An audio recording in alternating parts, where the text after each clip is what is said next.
शांति।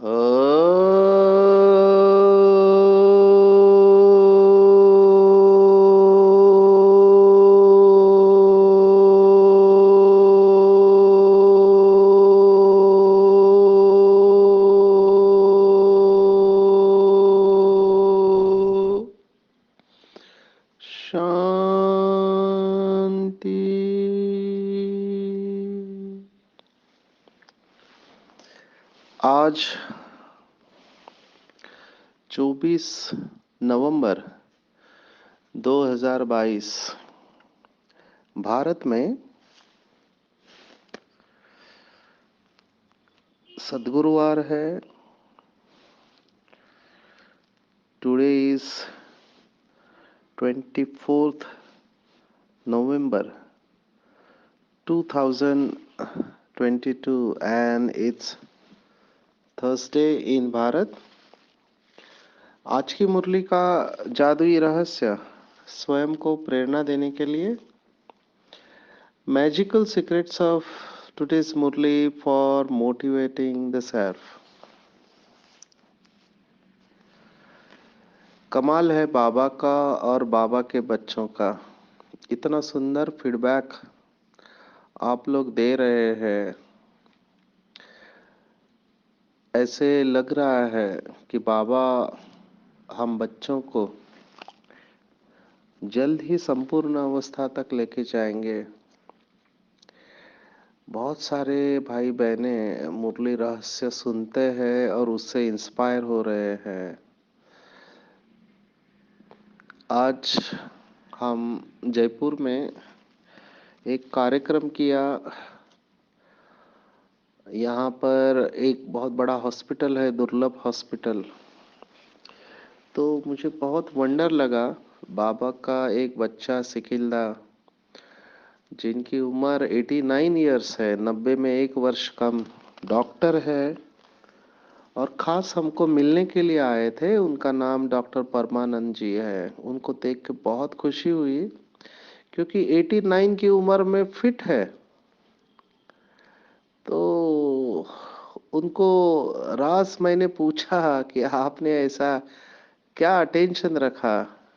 तो बहुत सारे सीक्रेट्स हैं उनके, लेकिन विशेष हमने देखा कि उन्होंने कहा सबके सामने कि हम सुबह जल्दी उठते हैं और शरीर का एक्सरसाइज करते हैं।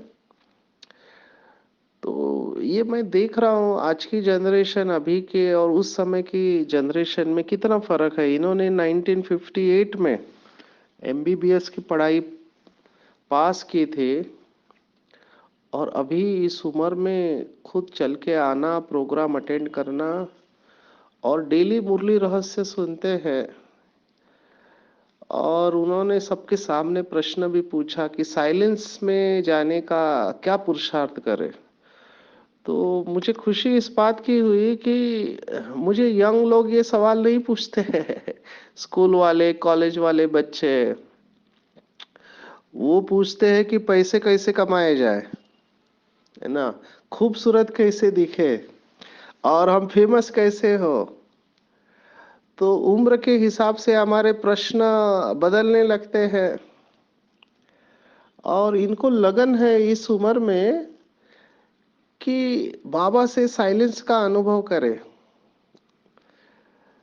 हमारे डॉक्टर अशोक मेहता भी है, प्रेसिडेंट मेडिकल विंग के। हम देखते हैं कि बाबा ने इनको कितना बड़ा रोल दिया है। हमारे परम आदरणीय दादी गुलजार का ऑपरेशन करने के निमित्त बने।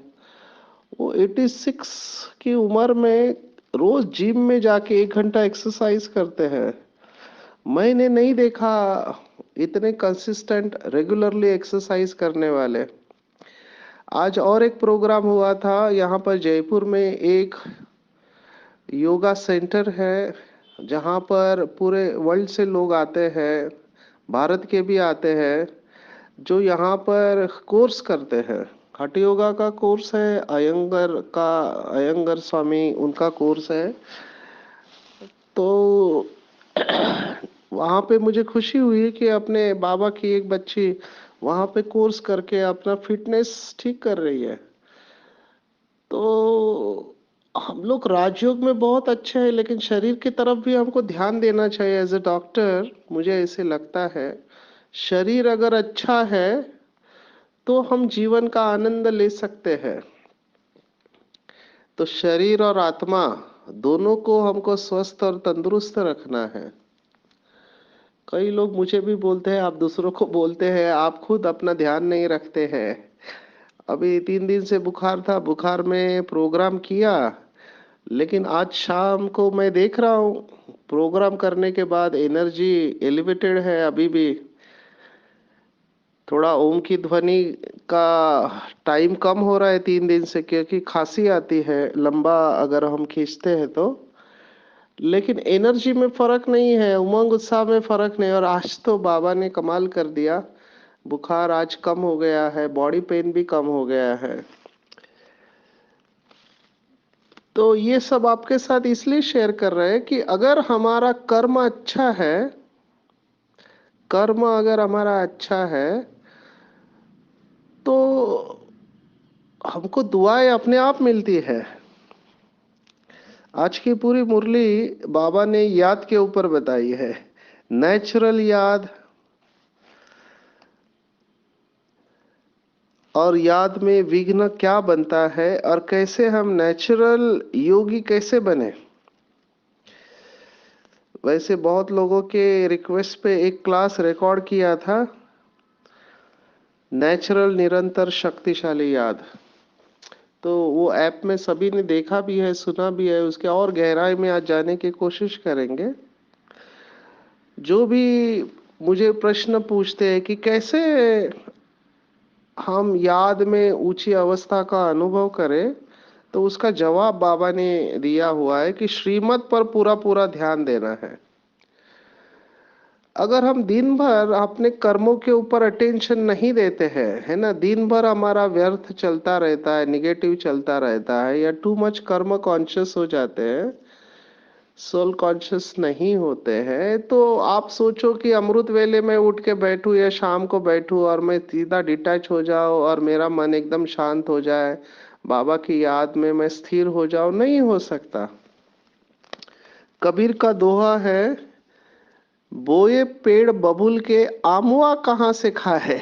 आप बीज बबूल के काटे के बो रहे हो और आप सोच रहे हो कि मुझे आम का फल खाना है, नहीं हो सकता। आज हॉस्पिटल में भी जब सेशन ले रहे थे तो बहुत अच्छा एक थॉट आया, अगर कोई दिन भर में व्यक्ति कह रहा है कि मुझे तो बहुत गुस्सा आता है, मेरे से तो सहन नहीं होता है, मेरे से तो ये होता नहीं है, तो आप दिन में 10 बार भी आपने कहा कि मुझे तो गुस्सा आता है, तो आपको गुस्सा ही आएगा, क्योंकि आप प्रोग्राम ही गलत दे रहे हैं। तो सोचो, एक दिन में 10 बार, जीवन में हमने कितने ऐसे ऑटो पायलट मोड पे प्रोग्राम दिए होंगे। हम अंग्रेजी में कहते हैं ऑटो पायलट। जब एरोप्लेन हवा में उड़ता है तो उड़ते समय उसको मेहनत होता है, आगे फिर वो जब अपनी कक्षा में स्थिर हो जाता है तो अपने आप एरोप्लेन चलता है। तब वो पायलट होता है, वो नाश्ता कर रहा है, पेपर पढ़ रहा है, प्लेन चलता रहता है। तो ये सब जो संस्कार है, ये नेचुरली काम करते हैं, इसमें मेहनत नहीं है। तो जो बहुत काल का अभ्यास होगा वो काम करेगा। आज बाबा ने प्रश्न पूछा है कि याद में विघ्न कौन बनता है, क्यों नहीं बुद्धि स्थिर हो जाती है बाबा की याद में, हमको शांति का अनुभव क्यों नहीं होता है। तो बाबा ने किया है, पास्ट के कर्म यही विघ्न बनते हैं। तो हम बैठते हैं याद करने के लिए बाबा को और माया भुलाने की कोशिश करते। माया माना कमजोरी, यहाँ पर अर्थ ये लेना चाहिए, कमजोरी। कमजोरी माना क्या, वीकनेस। जैसे कोई पेशेंट होता है, वो कमजोर होता है तो वो उठकर खड़ा नहीं हो सकता, चल नहीं सकता, क्योंकि उसका कमजोर होता है शरीर। यहाँ पर शरीर भले स्वस्थ है आपका, लेकिन मन और बुद्धि में ताकत नहीं है, तो वो उड़ नहीं पाते। ये दो पंख है, इसके द्वारा आत्मा उड़ान भरती है, शरीर से डिटैच होती है, अभी हो नहीं रही है। क्यों? क्योंकि बहुत काल का अभ्यास किया हुआ है। इसलिए बाबा ने आज सॉल्यूशन दिया है कि बच्चे, अगर आप चाहते हो कि मेरी उन्नति हो, मुझे अच्छा योग में अनुभव हो, बाबा के गुणों का, शक्तियों का अनुभव हो, तो चार्ट रखो। ये चार्ट बहुत अच्छी चीज है। लौकिक में हमको किसी का वजन कम करना है ना, तो वजन कम करने के लिए हम हफ्ते में एक बार वजन को चेक करते हैं। कई लोगों को पता ही नहीं चलता कि उनका वजन बढ़ा हुआ है। जब वेइंग मशीन के ऊपर देखते हैं तो पता चलता है, अरे मेरा तो 2 किलो वजन बढ़ गया, 3 किलो वजन बढ़ गया। तब अटेंशन जाता है कि अच्छा, मुझे अभी मीठा नहीं खाना चाहिए, ऐसी चीजें नहीं खानी चाहिए जिससे वजन बढ़े। तो चेकिंग करने के बाद चेंज हुआ ना। ऐसे ही अगर हम चार्ट रखने का संस्कार रखें, तब हमारा अटेंशन जाएगा कि अरे मैंने तो आज चार्ट ही नहीं रखा, बाबा को याद ही नहीं कहा किया, तो निरंतर याद कैसे रहेगी। तो चेकिंग से चेंज होता है। तो बाबा ने यही कहा कि बच्चे, हिसाब किताब रखो, हिसाब किताब रखो। जो अच्छा बिजनेसमैन होता है ना, तो अच्छे जो बिजनेसमैन होते हैं, अच्छे जो सेल्समैन होते हैं, उनका टारगेट रहता है, वो अचीव करते हैं। आज आपको हंसी की बात सुनाते हैं। हमारी बहनें कितनी होशियार होती है खाना परोसने वाले। तो राजस्थान की स्पेशल डिश है यहाँ पर दाल बाटी। मैंने तो नहीं खाया क्योंकि तबीयत थोड़ी खराब थी, लेकिन दूसरे भाई को परोसते समय वो बहन आई लेके। अभी वो भाई को जाना था, तो उसको बोला बैठो बैठो, थोड़ा ही खा के जाओ। और वो दो बाटी लेके आए, और दो लाके थाली में रख दिया। उसने कहा नहीं नहीं, मेरे को नहीं खाना है। तो बोलते, तो उसने दो लाया और फिर कहा कि कौन से खाओगे, ये तीखी वाली है, ये फीकी वाली है। अब ये तरीका है सेल्समैन का। वो ऑप्शन देते हैं आपको, दो में से एक चुनो करके। अभी आप ना सीधा नहीं कह सकते, तो आप एक चूज कर लोगे, तो दो में से एक तो आप खाओगे ही खाओगे। तो जो अच्छा सेल्समैन होता है, हमको ऐसे मार्केटिंग में सिखाया जाता है कि वो जिसको गंजा होता है, जिसको सिर के ऊपर बाल नहीं होते हैं, तो वो तेल तो बेचेगा ही, अपना साथ में कंघी भी बेचेगा। बोला अभी तो मेरे को बाल नहीं, बोले जब आयोगे तो आपको कंघी की जरूरत लगेगी, तो तेल भी ले लो और कंघी भी ले लो। तो ये जो बिजनेसमैन होते हैं पक्के, वो हमेशा प्रॉफिट और लॉस के बारे में सोच रहे होते हैं। बाबा ने भी हमको कहा कि बच्चे तुम सौदागर हो। बाबा का टाइटल है सौदागर रत्नागर। तो अगर अच्छे सौदागर हैं हम, तो जो अच्छा बिजनेसमैन होता है वो कभी लॉस में नहीं जाएगा। वो हमेशा चेक करेगा मेरा पोता मिल क्या है, मेरा बिजनेस प्रॉफिट में है या लॉस में है। तो यहाँ पर हमको देखना है कि एवरी सेकंड में प्रॉफिट में हो या लॉस में हो। ऐसा कोई कर्म नहीं करना है जिससे लॉस में चले जाए। और लॉस में गए कैसे पता चलता है, हम जब याद में बैठते हैं, बाबा को याद में बैठते हैं, अगर डिटैच होने को मेरे को टाइम लग रहा है, मन बुद्धि अगर एकाग्र नहीं हो रहे, तो समझने का मैं लॉस गया हूं आज। कुछ तो ऐसा कर्म हुआ है जिसके वजह से मैं डिटैच नहीं हो पा रहा हूँ। डिटैच नहीं हो पा रहा हूँ, इसका मतलब क्या, मैं अटैच हूँ कहीं ना कोई चीज मुझे खींच रही है। तो क्या खींच रहे हैं, आज बाबा ने कहा पास्ट के कर्म खींच रहे हैं। कोई तो ऐसा कर्म किया हुआ है जिसके वजह से शरीर खींच रहा है आपको। चार ही चीजें खींचते हैं, शरीर खींचता है अपना या दूसरों का खींचता है, या देह के पदार्थ खींचते हैं, या देह के संबंध खींचते हैं। कुछ तो खींच रहा है ना। तो अच्छा कर्म माना क्या, बैठे और बाबा के पास चले गए, ये अच्छा कर्म है। तो अमृत वेले कई आत्माएं रात को सुबह उठती है। अगर रात को आप बाबा की गोदी में सोए हैं डिटैच होके, बाबा को चार्ट दे के सोए हैं आप पूरा दिन भर का, और दिन भर आपने अटेंशन रखा हुआ है, रात को बाबा की गोद में सो गए, आपको अलार्म की भी जरूरत नहीं। बाबा उठाएगा और बैठे और आप बाबा के पास गए।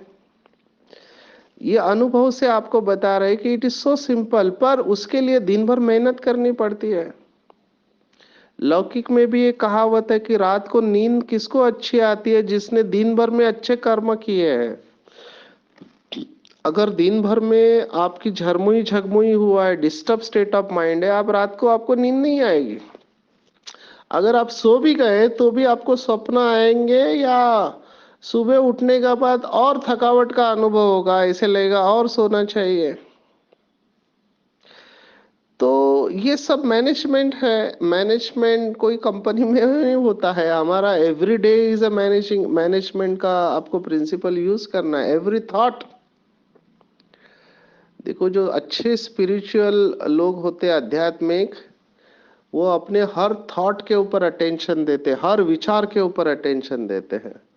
जैसे वो कहते हैं कि दीवार में हर ईंट का इंपॉर्टेंस होता है, एक भी ईंट अगर कमजोर है तो खतरा रहता है। यहाँ पर भी एवरी थॉट इज इम्पोर्टेंट। जब चरित्र की बात आती है तो एवरी थॉट इज इम्पोर्टेंट। हर संकल्प आपको पता होना चाहिए कि आपकी ऊर्जा कहाँ जा रही है। खाने में जा रही है, पहनने में जा रही है, दिखावा करने में जा रही है। कई लोगों को ये मैं देखता हूँ, शो ऑफ करने का संस्कार होता है। वो दिखाना चाहते हैं दुनिया को कि वो अच्छा है। आज ये प्रश्न आया था कि एनर्जी कहाँ लीक हो रही है, तो बहुत लोगों की एनर्जी खुद को डिफेंड करने में जा रही है कि मैं अच्छा व्यक्ति हूं। अभी आप अगर अच्छे हो तो दिखाने की जरूरत नहीं है, आप अच्छे बने रहो। सिद्ध क्यों करते हो कि मैं अच्छा हूं या मैंने कोई गलत काम नहीं किया? बहुत इंटरेस्टिंग ऑब्जर्वेशन आपको सुनाते हैं। हमने अभी विहासा का ट्रेनिंग किया, तो 2 दिन हम ट्रेनिंग देते हैं और एक दिन पार्टिसिपेंट्स को वर्कशॉप लेना होता है। तो हम उनको एक्सरसाइज देते कि आपको ये करना है। तो उनका एक्सरसाइज होने के बाद में हम उनको प्रश्न पूछते हैं कि आपने अच्छा क्या किया। तो जब हम ये पूछते कि आपने अच्छा क्या किया, तो उनका जवाब आता है ये मेरे से अच्छा नहीं हुआ। मैं फिर से पूछता हूँ आपने अच्छा क्या किया, तो कहते हैं ये मेरे से अच्छा नहीं हुआ।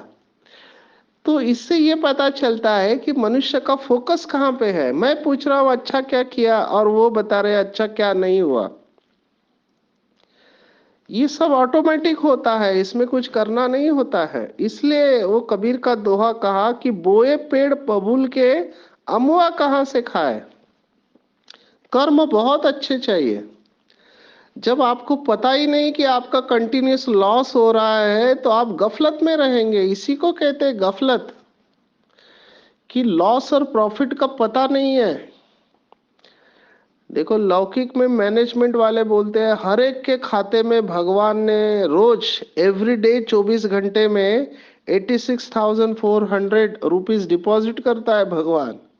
इतने सेकंड्स हमको रोज मिलते हैं। अब ये हमारे हाथ में है कि हम इस 86,400 को क्या करते हैं। आप उसको खर्चा कर सकते हैं, वेस्ट कर सकते हैं, आप उसको बचा सकते हैं, या आप उसको बढ़ा सकते हैं। ये आपके हाथ में है। और ये एक दिन के लिए ही मिलता है, फिर दूसरे दिन से नया आएगा अकाउंट में। सो अंग्रेजी में ये कहावत है कि if you want to make your life good, make your day good first. अगर आप अपने जीवन को अच्छा बनाना चाहते हो तो पहले अपने एक दिन को अच्छा बनाओ। और अगर एक दिन को अच्छा बनाना चाहते हो तो 1 घंटे को अच्छा बनाओ। और अगर 1 घंटे को अच्छा बनाना चाहते हो तो 1 मिनट को अच्छा बनाओ। और अगर 1 मिनट को अच्छा बनाना चाहते हो तो 1 सेकंड को अच्छा बनाओ। So living life moment by moment, जीवन को हर क्षण, एवरी क्षण जीना है उस कॉन्शियसनेस में, उस चेतना में। इसी को कहते हैं नेचुरल योगी।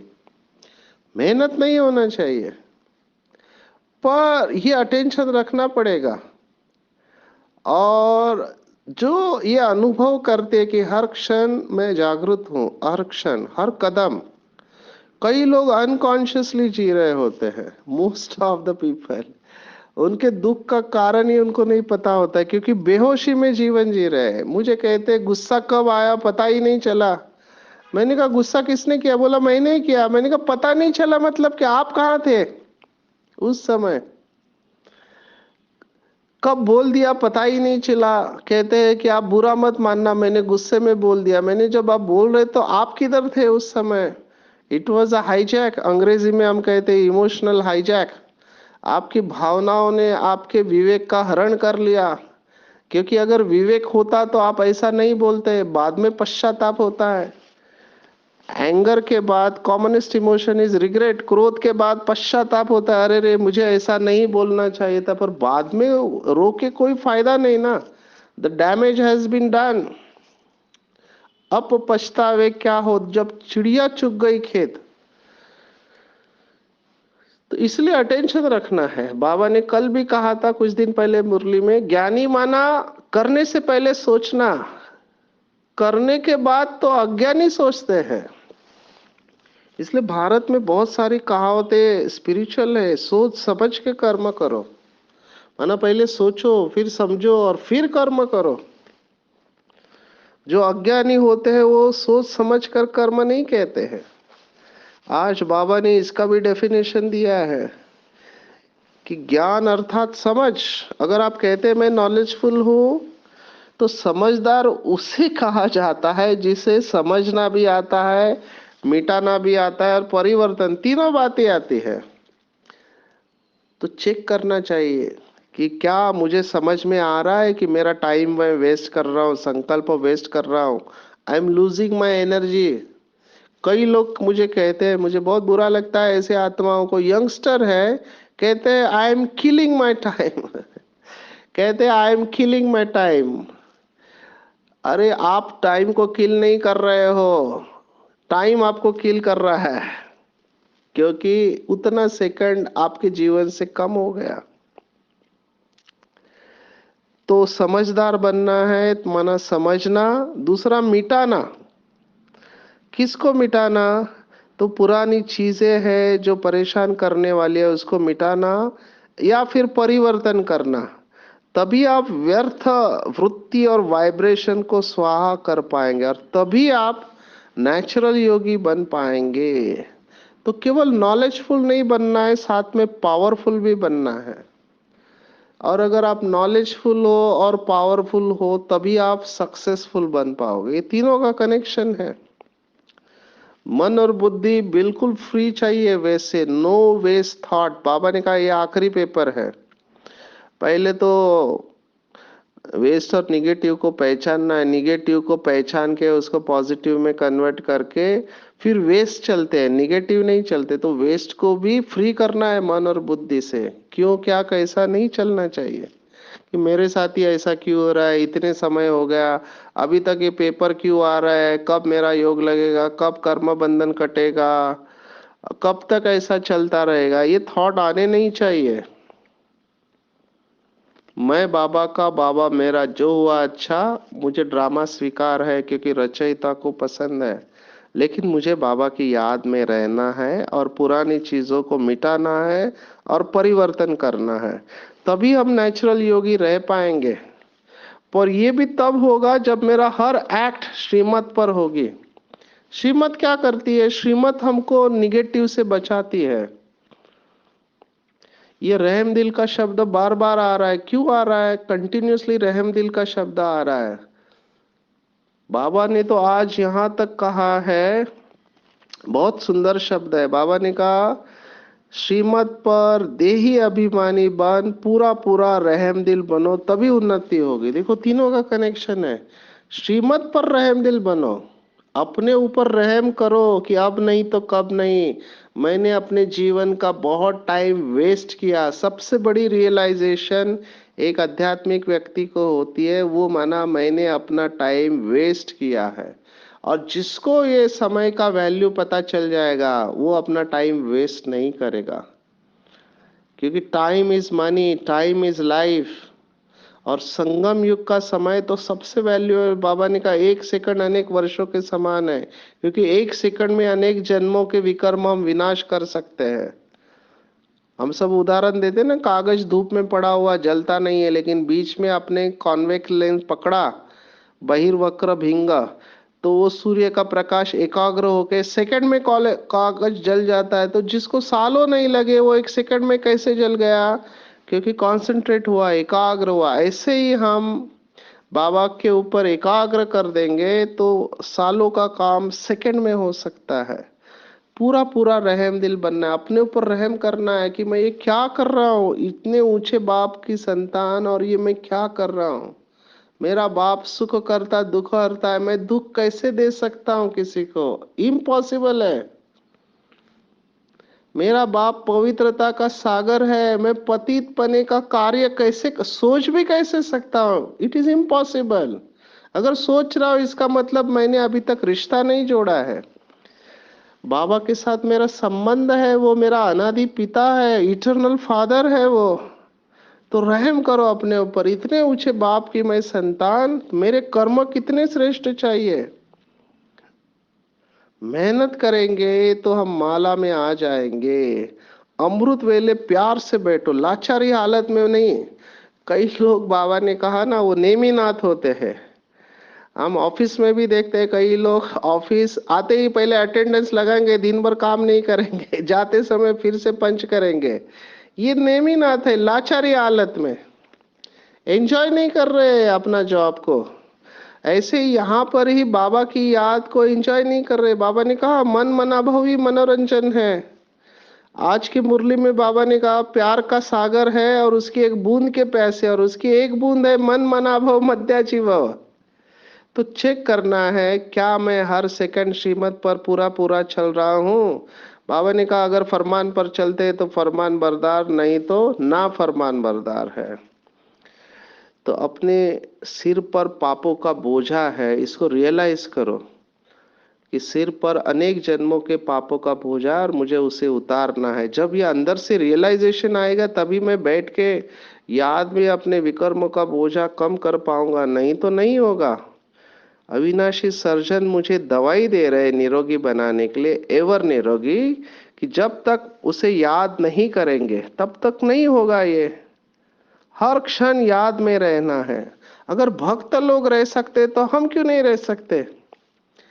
हमारे संत भी कहते महाराष्ट्र में कि जो घड़ी आपने परमात्मा की याद भुला दी, वो आपने नुकसान कर दिया। कितनी बड़ी बात है। तो हम बाबा के बच्चे क्यों नहीं कर सकते, जरूर कर सकते हैं। सिर्फ मुझे अटेंशन रखना है हर क्षण। आज एक दिन के लिए आप अटेंशन रखो कि मैं निरंतर बाबा की याद में रहूंगा। अगर याद भूल जाती है तो अपने को छमाट मारना है, अटेंशन आ जाना चाहिए। आजकल तो मशीन भी रखते हैं, उसको दबा के देखते हैं कितने बार भगवान का नाम लिया। भक्त इतना अटेंशन रखते हैं, तो हम क्यों नहीं रख सकते। अटेंशन रखेंगे तो हम माला में आएंगे, नहीं तो लास्ट में पश्चाताप होगा। अभी अगर शरीर अच्छा है तो पुरुषार्थ करो। आज तो बाबा ने कितना मोटिवेशनल कहा, लूला आंगला, लूला भी है, अंधा भी है, गूंगा भी है, उसका भी अधिकार है माला में आने का। और बाबा के बच्चों ने तो कोर्स निकाला है ब्रेल लिपि में। जिनको दिव्य नेत्र नहीं है उनके लिए कोर्स निकाला है, सबके लिए निकाला है। तो ये सब हो रहा है और कोई भी नंबर ले सकता है, सिर्फ हमको हिम्मत रखना है। और ये आज बाबा ने वृक्षपति कहा ना, तो बृहस्पति, बृहस्पति की दशा किसके ऊपर बैठती है, जिनके पास राहु केतु शनि और मंगल नहीं है। अभी राहु केतु क्या है, अगर आप श्रीमत की राह पर नहीं चलेंगे तो राहु आपके पीछे पड़ेगा। केतु क्या है, जो हर बात में किंतु परंतु करते हैं उनके पीछे केतु लगता है। शनि किसके पीछे लगता है, जो शंका करते हैं हर बात में, खुद के ऊपर शंका दूसरों के ऊपर शंका, उसके पीछे शनि शनि शनि लग जाता है। और मंगल किसके पीछे पड़ता है, जिसको हर बात में अमंगल दिखाई देता है उसके पीछे मंगल पड़ता है। तो ये सब ग्रह है, इस दोष से बचना है, बृहस्पति की दशा बिठानी है। तो हर क्षण श्रीमत पर चलते रहो और अपने पाप कर्मों को भस्म करो बाबा की याद में, है ना। तो ग्रहचारी उतर जाएगी और बाबा की याद में हम रहेंगे। तो ये सब मित्र संबंधियों की याद, खान पान, कपड़े, ये कुछ याद नहीं रहेगा और हम नेचुरल योगी बन जाएंगे और व्यर्थ से बिल्कुल मुक्त। बाबा ने एक मुरली में कहा था व्यर्थ से इनोसेंट सेंट बन जाओ। तो आज की मुरली में कहा, व्यर्थ से बेपरवाह रहेंगे, मर्यादाओं में बेपरवाह नहीं, व्यर्थ से बेपरवाह, तो हम माला का मन का जरूर बन जाएंगे। तो आज पूरा अटेंशन, एक दिन अटेंशन रखो कि एक श्वास भी, एक संकल्प भी, एक सेकंड भी बाबा के याद के बिगड़ नहीं जाए। और चेक करो at the end of day कि मेरा चार्ट कैसे रहा।